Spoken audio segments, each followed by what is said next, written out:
आज हम हरदा जिले के खिरकिया विकासखंड के गांव जामनिया खुर्द में हैं और यहाँ की सरपंच जो कि महिलाएं हैं उनसे चर्चा करने जा रहे हैं। काफ़ी एक्टिव हैं ग्राम विकास के लिए, चूँकि इस ग्राम पंचायत में 5 गांव हैं और पांचों गांव में लगातार विकास के काम इनके नेतृत्व में हो रहे हैं।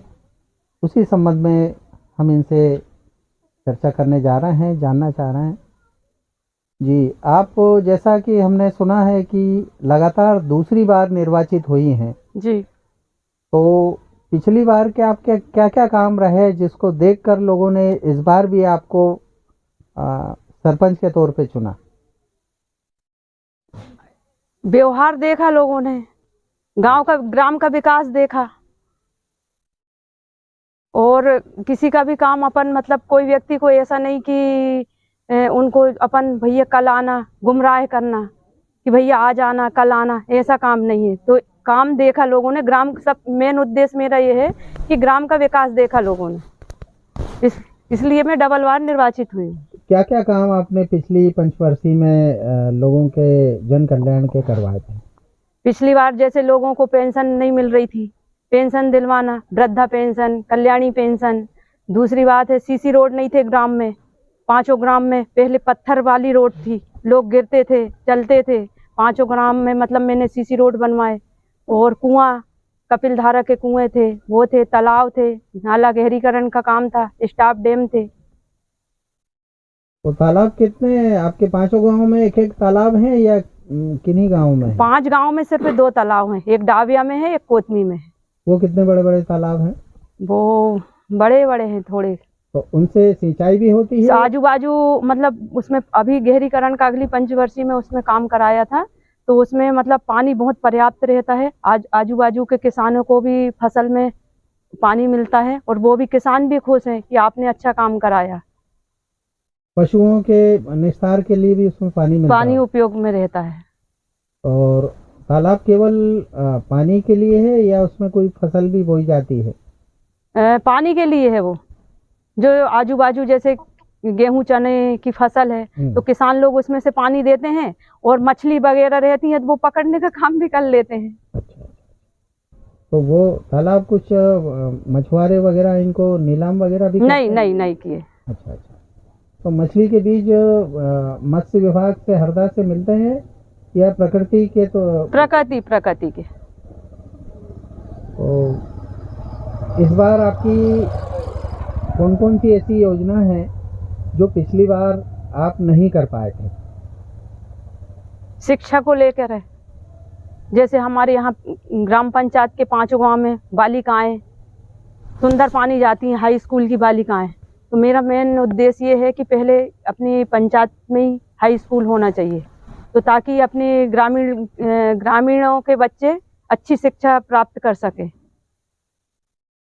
जैसे अभी हम कोतमी गांव गए थे, वहाँ पता ये लगा कि केवल 8वीं तक ही वहाँ शाला है और 8वीं के बाद शिक्षा संस्थान नहीं होने की वजह से बच्चे आगे नहीं पढ़ पाते। तो इसके आगे 9वीं 10वीं 11वीं 12वीं के लिए कुछ आपने सोचा है, कुछ उस पर कार्रवाई हुई? हाँ सोचा है, उसके लिए हमने प्रस्ताव भी दिया है कि मतलब हाई स्कूल होना चाहिए। बाकी तो 3 कोतमी में, डाविया में और अपने जामनिया में मिडिल स्कूल है और 2 जगह प्राइमरी है, भामरपानी और ग्राम घोड़ापाट में 5वीं तक है। तो यही है कि मतलब अपना हाई स्कूल बन जाए तो बच्चों का स्तर और बढ़ जाए, आगे पढ़ाई भी अच्छी होए बच्चों की। और स्कूल आंगनवाड़ी में भी मैं जाती हूँ देखने के लिए कि बच्चों की पढ़ाई हो रही है कि नहीं हो रही है, टीचर किस प्रकार से बच्चों को पढ़ा रहा है कि नहीं पढ़ा रहा है, कि रोड में खेल रहे हैं। शासन की जो अन्य योजना है, जैसे अभी वर्तमान में प्रधानमंत्री नरेंद्र मोदी ने जो एक बहुत जन कल्याणकारी योजना लॉन्च की है और वो है विश्वकर्मा आयुष्मान भारत में योजना के अंतर्गत जो कार्ड बनाया जा रहा है, तो उसमें आपकी क्या स्थिति, क्या भूमिका रही? हमारे यहाँ का अच्छा चल रहा है काम। प्रतिदिन हमारा ऑपरेटर पंचायत में बैठता है और मोहल्ला मोहल्ला जाके भी लोगों को अवगत करवाते हैं कि भैया जिसके आयुष्मान कार्ड नहीं बने वो करवा लो, 1 लाख से 5 लाख तक का इलाज फ्री होता है। अभी तक आपकी पंचायत क्षेत्र में आयुष्मान कार्ड कितने बन चुके हैं? वो लगभग 400 के लगभग बन चुके होंगे। 400 के लगभग। हाँ। और उनमें से कोई ऐसे लोग रहे जिनको इलाज की आवश्यकता है और वो आयुष्मान से उनको लाभ मिला? अभी तो ऐसा कोई नहीं गया। सब स्वस्थ हैं अभी? हाँ।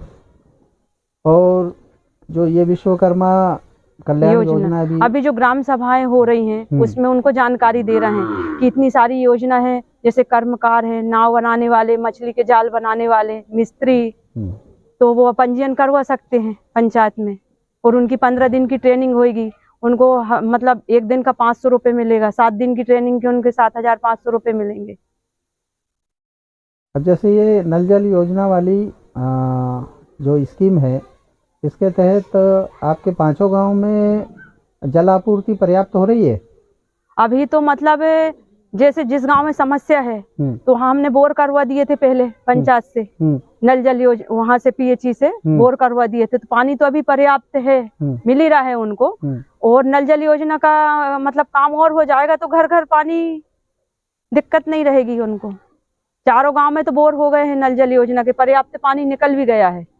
और एक गांव है मेरा जो भामर पानी है, उसमें 2 बार बोर हो चुका है, सूखा निकल गया। आज भी मैं गई थी, उनसे चर्चा की, मैं मैडम से कल, आज तो संडे हो गया, कल मैडम से बात करूंगी, पीएचई की जो संगीता मैडम है उनसे और बोल के, और हम डबल बार प्रस्ताव दे के, और जहां पानी आप लोग जांच के रखना। नहीं तो जो धुर्वे जी आते थे पहले पीएचई विभाग के, वो मैप में जांच के और जाते थे, ड्रोन से मतलब जांच के जाते थे। और हमारे इधर भी अच्छा पानी निकला, कोतमी में भी अच्छा पानी निकला। डाविया जो ग्राम है पहाड़ी क्षेत्र में है, उसमें कम से कम 5-6 बार बोर हुआ, जब 7वें बार में पानी निकला भैया वहां पे। फिर भी मैं हटी नहीं, हताश नहीं खाई। जितने बार अधिकारी आए, जितने बार जिला जनपद में मीटिंग हुए, उतनी बार मैं अपनी समस्या को रखती थी। गर्मी के मौसम में पेयजल की क्या स्थिति रहती है? गर्मी के मौसम में तो पानी की बहुत समस्या रहती है। ये बात तो हमने कलेक्टर साहब को भी पहले भी अवगत करवाए, जिला सीओ को भी अवगत करवाई मैंने, तो वो बोल रहे थे सरपंच साहब आप टेंशन न करें, इस गर्मी में मतलब पानी की कमी नहीं आने देंगे। तो उससे पहले अब जो नल जल योजना का काम शुरू हो गया। आपका नाम, जब इतने काम आप रचनात्मक करवा रहे हैं, तो जिला प्रशासन ने मुख्यमंत्री से या प्रधानमंत्री से आपकी पंचायत का नाम, आपका नाम पुरस्कार के लिए प्रस्तावित किया है क्या? नहीं, ऐसा नहीं हुआ, अभी ऐसा नहीं हुआ। क्या सोचते हैं, और कौन कौन से ऐसे काम हैं जो आपके दिमाग में हैं मेरी सोच आपको कराना है? मेरी सोच ये है, मेरा खुद का आत्मबल, अंदर से मेरी जो आत्मा बोलती है कि मैं अच्छे से अच्छा, और जो मेरे दिमाग में चल रहा है, जो काम छूटा है, और अच्छा से अच्छा मतलब 5 ग्राम में विकास का काम करवाऊं, ताकि मेरा नाम आगे तक कभी जैसे हम नहीं रहे तो मतलब लोग याद तो करेंगे। मेरी सोच ये है। लाडली बहना और लाडली लक्ष्मी योजना जो है, ये पूर्व मुख्यमंत्री शिवराज सिंह चौहान की एक बहुत बड़ी और अच्छी योजना थी। इन योजनाओं को लेकर कैसा रुझान है आपके पंचायत क्षेत्र में? अच्छा है। अभी कुछ लोग रह गए हैं उसमें, बाकी के जो बाहर पलायन कर गए थे, तो वो लोग अभी कभी कभी मेरे से चर्चा करते हैं कि बहन जी अभी वो लाडली बहना योजना का पोर्टल कब खुलेगा, तो मैंने खुलेगा, क्योंकि पहले जो पहले के सीएम थे उन्होंने भी ये चर्चा की थी कि कोई महिला ऐसी वंचित नहीं रहेगी जिसको इस योजना का लाभ ना मिले। जैसा कि हमने सुना है, हरदा कलेक्टर ऋषि गर्ग और हरदा जिला पंचायत के मुख्य कार्यपालन अधिकारी रोहित सिसोनिया ने भी आपके काम की बहुत तारीफें की हैं। तो अभी तात्कालिक रूप से कौन से ऐसे काम आपकी नज़र में हैं जो जल्द से जल्द किए जाना बाकी है? पेयजल का काम, पेयजल सबसे बड़ी समस्या है। ये बात तो बहुत आगे तक मतलब मैंने रखी हूँ, और मेरे को जो अगली जो पंचवर्षीय में जो निगरानी समिति बनी हुई थी जिला में, उसको उसमें मेरे को सदस्य भी बनाए थे। हर 6 महीने में बैठक होती थी, उसमें भी सांसद जी से भी मैंने अपनी ये पानी की समस्या की बात रखी थी। और एक जो डाबिया से भीमपुरा की रोड है और एक अपनी जो घोड़ा मुख्य मार्ग से घोड़ापाट की जो रोड है, आपने भी देखा होगा। ये रोड 2-3 समस्या मेरी बहुत गंभीर थी यहाँ की और है अभी भी। जो भी आते हैं तो मैं उनकी समस्या बराबर रखती हूँ ये।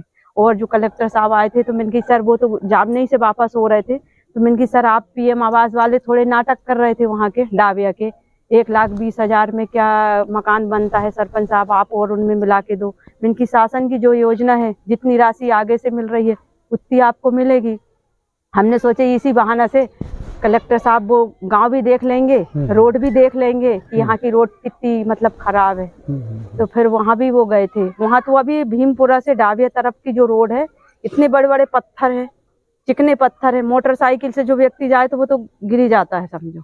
तो वो सब लोग यहीं से आना जाना करते हैं। तो हमारी सोच ये है कि एक ये वाली रोड बन जाए और एक वो वाली रोड बन जाए, और मेरी सोच ये है और एक पानी की समस्या हल हो जाए। 3 समस्या बहुत अति गंभीर है, क्योंकि डिलीवरी के समय भी आने जाने में महिलाओं को बहुत दिक्कत पड़ती है, और फिर बारिश में भी लोग यहाँ से वहाँ जाने में गिर जाते हैं, कई बहुत सारी समस्याएं आती हैं। एक आखिरी और महत्वपूर्ण प्रश्न है, क्योंकि आप महिलाएं हैं, पत्नी हैं, माँ हैं और सरपंच हैं, तो कैसा समन्वय आप स्थापित कर पाती हैं अपने पंचायत के काम और पत्नी होने का रिश्ता और माँ होने के रिश्ते के बीच में? मैं तो घर में समय बहुत कम दे पाती हूँ। हमारे मिस्टर हैं, मेरा बहुत सहयोग करते हैं और लाने ले जाने में मेरी बहुत मदद करते हैं। और कोई भी काम के लिए जैसे मेरे को अर्जेंट भी कहीं जाना रहता है तो वो खुद का काम छोड़ के मतलब कि साथ में चल जाते हैं, और वो भी सहयोग करते हैं। मतलब लाना ले जाना, और मतलब अधिकारियों से बात करना है तो वो बोलते हैं कि तू बात कर, जिससे भी जो भी बात करना है तू बात कर। क्या कहना चाहेंगे और दीगर ग्राम पंचायतों के सरपंचों को? वो भी मेरी सोच ये है कि वो भी अच्छे से अच्छा अपना ग्राम का विकास करें। घर में भी थोड़ा सा बच्चों को समय, पति को समय घर में भी थोड़ा सा दें, और अपने काम पे भी ध्यान रखें, क्योंकि वहाँ पे भी ध्यान रखना जरूरी है। मीटिंग में जाते हैं, सचिव वगैरह जाते हैं, उनको भी मतलब खड़े ना होना पड़े, और ऐसा काम करें ताकि सभी को अच्छा लगे। वहाँ पे भी अच्छा अपना मैसेज जाए, यहाँ पे भी अच्छा ग्राम का विकास हो, ये मेरी सोच है। धन्यवाद।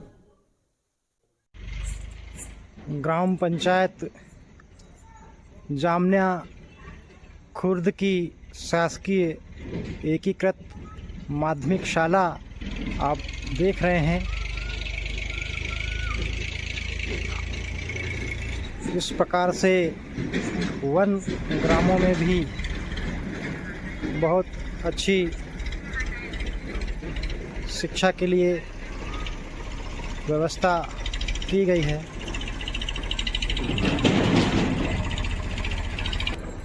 स्कूल में एक अतिरिक्त कक्ष भी है। ये वन विभाग का ऑफिस जामन्या खुर्द गांव में स्थापित है। ये आंगनवाड़ी केंद्र जामन्या खुर्द में